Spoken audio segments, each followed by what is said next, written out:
오늘은 창세기 9장의 말씀입니다. 창세기 9장은 하나님이 노아와 그 아들들에게 복을 주시며 그들에게 이르시되 생육하고 번성하여 땅에 충만하라 하시고 복을 내려주셨습니다. 그리고는 고기는 그 생명되는 핏째 먹지 말 것을 명하십니다. 그리고 또 무지개를 통해서 다시는 홍수로 심판하지 않으실 것이라 말씀하십니다. 그리고는 노아가 농사를 시작하여서 포도나무를 심었더니 그 열매를 맺고 그 포도주를 마시고 취하여서 그 장막 안에서 벌거벗고 잠을 자게 되었습니다. 가나안의 아버지 함이 그 아버지 하체를 보고 밖으로 나가서 그 두 형제에게 알림해 이렇게 나왔는데 아마 그는 경고망동하게 했던 것 같습니다. 그 이야기를 듣고 셈과 야벳이 옷을 가져다가 자기들의 어깨에 메고 뒷걸음쳐 들어가서 그들의 아버지의 하체를 보지 아니하였더라라고 말씀하십니다.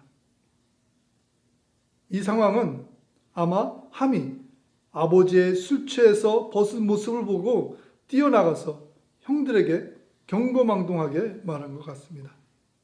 그의 말을 들은 형들의 행동은 함과는 반대의 행동을 합니다. 뒷걸음쳐서 들어가고 보지 않고 또 옷으로 덮어드리고 나옵니다. 그것은 아버지 노아를 존중하는 태도였던 것입니다. 나중에 그 일을 알고 노아는 함의 아들 가나안을 저주합니다. 함은 하나님의 축복을 받았기 때문에 그를 저주하지 못하고 그의 아들 가나안에게 그의 형제 종들의 종이 되기를 원한다고 하였습니다. 가나안이나 함의 입장에서 보면 좀 황당할 수도 있습니다. 자신들이 잘못한 것도 아니고 아버지 노아가 술 마시고 취해서 옷을 벗고 잠을 잔 노아가 잘못이지 함을 비난할 일은 아니라고 생각할 수 있기 때문입니다. 하지만 결과는 노아가 가나안을 저주하게 됐고 셈과 야벳은 축복을 받습니다. 여기서 저는 부모님에 대해 우리는 존중을 해야 된다고 생각합니다.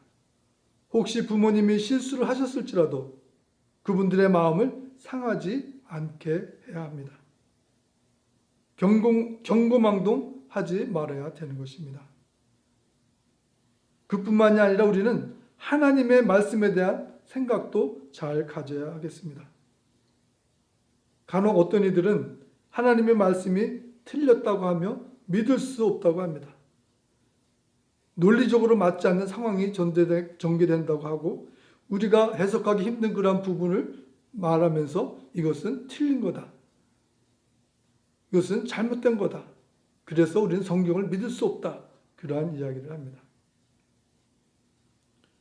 저는 노아가 함의 아들 가나안에게 하는 저주를 보면서 육신의 아버지에게 경고망동함으로 이렇게 심한 저주를 받는다면 전능하신 하나님 아버지에 대해서 우리가 경고망동하면 도대체 어떠한 저주가 임하겠는가를 생각하게 됐습니다.